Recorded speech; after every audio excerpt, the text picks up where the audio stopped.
So in 2018, I was very intentional about the books that I was reading, and I particularly made sure it was black women, and if it was not black women, it would be own voices. I know some were not, but I was very intentional that the bulk of the books that I read were such that it was mostly black women that I was supporting and reading their books. So without further ado, let's jump into this top 8. At number 8, we have Becoming by Michelle Obama. I enjoyed the first two parts of the book, Becoming Me and Becoming Us. Particularly enjoyed listening to Becoming Us on audio because I don't know, there was just a way that she was reading it, and it felt like she was just telling me this awesome love story and the story about their relationship and her being supportive of Barack or lack of support, depending. No spoilers here. And yeah, but Becoming Us, the third bit of the book, she kind of lost me. She lost me at some bits because it became a politician story or something like that. I mean, yes, she is a politician, but I don't know. But if someone can relate to what I'm saying, please let me know. So that's number 8. At number 7, we have Heads of the Colored People by Nafissa Thompson Spires. This is a short story collection. I love it because most of the stories, or all the stories, are talking about being black in predominantly white spaces. So brilliant, very fast paced. You never feel like, oh, you know, sometimes you read short stories and at some point halfway through the author loses you. Never happens with this one. You just enjoy the story, and there's some characters who kind of tend to appear in the other stories, like you follow them, which is brilliant. And it's also funny. There's this petty short story, Lettre Belle, which follows these two black girls at this school. They're the only black students, and their mothers are writing each other letters, and they're going back and forth. The letters become very petty. Yeah, so brilliant job. At number 6, we have Well-Read Black Girl by Glory Eden. Well-Read Black Girl started off as a book club in New York, and then it progressed on to become a convention in New York, and now it is an anthology.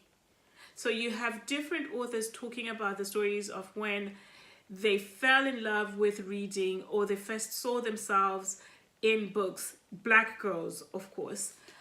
And yeah, I highly recommend. Some of the contributors include Jasmine Ward, Sing and Buried Sing, and then you also have Tayari Jones, Gabori Sidibe. I mean, it's just a brilliant anthology. So, highly recommend.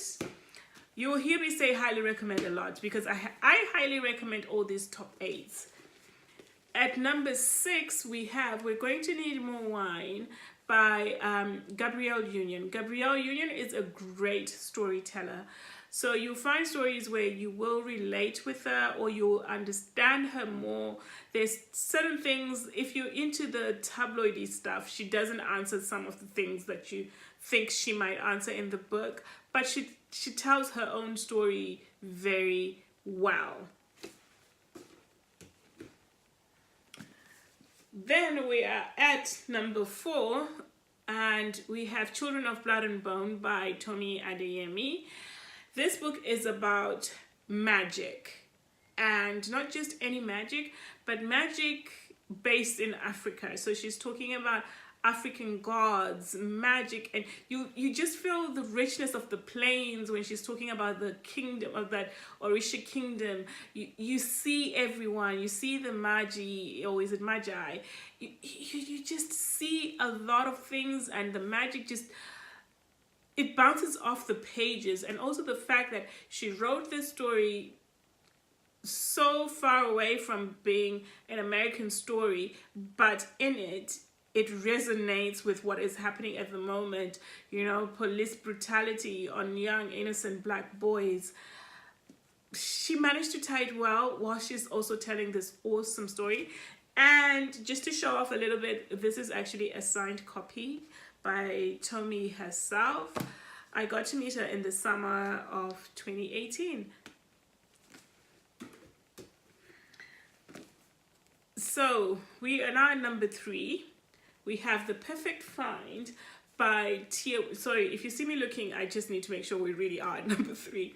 So Tia Williams, this is a brilliant romantic story.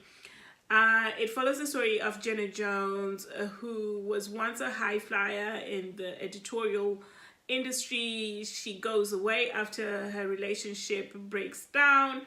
When she comes back, she's 40 years old. She has to work for her nemesis. She has to now catch up on social media because she's just come in at the boom of Instagram, Twitter, hashtag. She has to understand all these things to stay relevant.